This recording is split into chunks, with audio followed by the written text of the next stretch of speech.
The bill still makes no one safer, and at this point, they've broken it. It went to appropriations for an independent fiscal analysis, and it came back from that with issues all over the place. At the core, the California Department of Justice just can't put a price tag on something that might be impossible to do. So the bill was amended 33 times, and it was rushed through. And in that rush, they broke it. What? I'm not kidding. The version of AB 2047 moving from the Appropriations Committee to the Assembly floor is fundamentally flawed, with a glaring contradiction right in the middle of it. On page 12 of the amended bill, it says they have to equip their printers with certified firearm blocking technology, as described in sections 3273.633 and 3273.634. The problem is the parts of the bill that describe that, how to get certified, page 6, line 30 through page 7, line 29, and page 9, lines 8 through 34, they're completely struck through. The entire DOJ certification process, gone. The written notice of compliance, gone as well. The entire bill was built around a firearm blueprint detection algorithm that was supposed to be run by the California Department of Justice. Software that evaluates every file before your printer can see it. Software that would evaluate the geometry and give you a yes or no whether or not you can print it.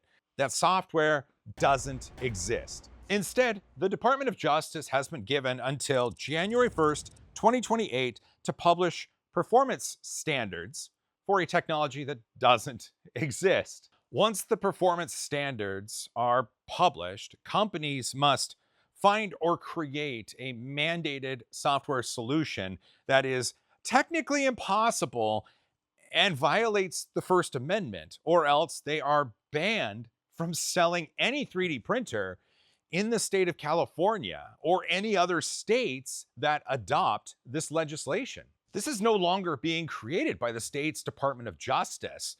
All responsibility is now on the companies and the users to navigate this fantasy technology. They rush the bill because it gets attention. It gets the clicks. They thought nobody would notice. Oh no. Here's a few other changes and highlights from the bill and how they would affect you. They now added an exemption for entertainment industry stagecraft and prop making studios, but they failed to define what any of it is. None of these exemptions have any definitions or explanations at all. They did have this one gem, this one statement. The entertainment clause has one sentence, and it says that printers manufactured for and sold exclusively to entertainment industry stagecraft and prop making studios are exempt. There are no machines made exclusively for the entertainment industry. A 3D printer is a tool, just like there's no hammer used specifically to make a house. You don't get a house labeled hammer. I want one. What about all the independent designers and makers and cosplayers? They typically work out of their home or they are small businesses. Are they covered? California has put a massive funding effort into 3D printing in education.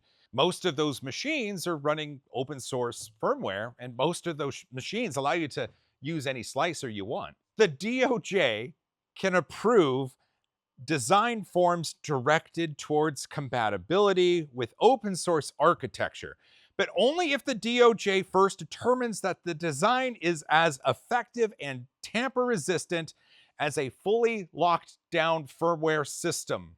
Wait, what? Think about that for a second. Open source firmware that anybody can read, change, and modify has to be tamper resistant as much as a proprietary piece of firmware locked behind a manufacturer's signing key. That's not how open source works. And there's no timeline for the DOJ to evaluate open source designs. No budget, no agency assigned to it, no application process. Just one sentence in a bill that says it could theoretically happen if someone gets around to it. As of March 1st, 2029, the 3D printers in your kids' classrooms are presumptively non-compliant. And it's not because they or you or anybody did anything wrong. And here's something that connects everything we've been talking about. The compliance burden, all of it, is being put on the shoulders of people who've done nothing wrong. The bad actors are just going to route around it. Meanwhile, the classrooms, the makers, the businesses, the cosplayers, the prototype shops, even your dentist, they're stuck inside a broken regime with a $25,000 per violation fine hanging over their heads. What? I want to be very clear about something. California's AB 2047 didn't come out of nowhere because a few California Democrats decided all of a sudden they were additive manufacturing experts. The bill is part of a national coordinated legislative strategy. Everytown for Gun Safety is one of the most prolific gun control organizations in the country. They help draft legislation, they help shape messaging, they help move bills from state to state. And right now, versions of this framework that we're talking about is appearing across multiple states at the same time. That matters because when people hear about bills like this in California, they go, oh, that's just California being California. No, this is an organized policy effort by a national advocacy group with enormous financial resources and political influence. It sounds really scary, and it gets the clicks. And this is exactly how the lobbyist-funded machine works. Other states are watching. Other legislatures are moving similar bills. And what California does matters, because what California does always matters. California is the fourth largest economy in the world. If this broken bill passes, this template gets copied everywhere. We cannot allow this to happen. This bill doesn't make anyone safer. It disrupts education and business.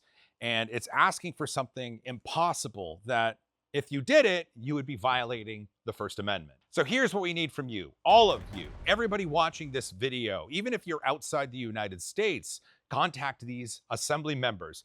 Be respectful, be specific, be helpful. This is a teaching opportunity. Use the talking points we have on the website about this bill. You can even BCC all 80 assembly members using the tools at the links we have there. Go to the link in the description, call them, email them, set up a Zoom call. Tell them how 3D printing affects you, how it affects the kids in your classroom. Be specific, be thoughtful. It takes 3 minutes. Also, please share this video with anybody who's using 3D printing for anything. Education, medicine, engineering, art, props, cosplay, prototyping, because everybody is affected by this legislation if it becomes law. If you can, get out, get personal. You saw David Tobin in the Capitol at the judicial hearing as the technical witness for the bill's opposition. And since then, he's taken face-to-face meetings with Everytown's legal team and Assemblymember Bauer Cahan's team, and he's working with various organizations across the state and country. David Tobin is doing great work, and I'm going to put his Instagram down below because via his Instagram, he's keeping people updated and he's providing additional resources. I reached out to my local representatives here in Washington State, and David is doing great boots on the ground work in California. And I've heard from you out there, lots of you out there who have reached out to their representatives and their local municipalities. This is what a global community feels like. I love it. Technology is getting better, and we have to find a way to future-proof legislation as best we can. This is a wonderful chance to use California as a blueprint for how we can move forward, not backward. Links to the bill, the fiscal analysis, the petition, the resources, everything is down in the description below. And this is it. This is your time to do something. And I hope you do. This is a wonderful opportunity. I look forward to hearing from all of you. Thanks for watching. If you made this fire awesome, don't forget to hug each other more, fight for a cause you believe in, print all the things. And as always, high five.